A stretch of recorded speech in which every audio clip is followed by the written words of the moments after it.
Don't worry, ఇతని సందేహాలన్నిటికీ ఇప్పుడు నేను చూపించబోయే డెమాన్స్ట్రేషన్ సమాధానం చెప్తుంది. మైండ్ లో మనం ఎప్పటికీ మనుషుల్ని యూజ్ చేయం. Check one, check two. Check one, check two.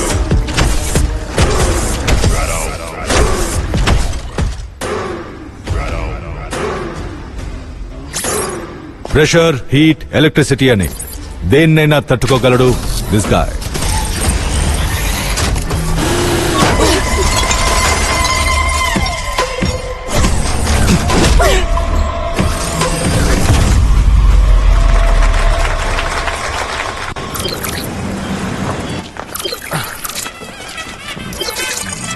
కొంచెం తప్పుకోండి సార్ అన్న ఈ అడ్రస్ ఎక్కడో తెలియదయ్యా. అక్క అక్క అక్క అక్క కొంచెం ఆగక్క. ఈ అడ్రస్ ఎక్కడుందో కొంచెం చెప్పక్క.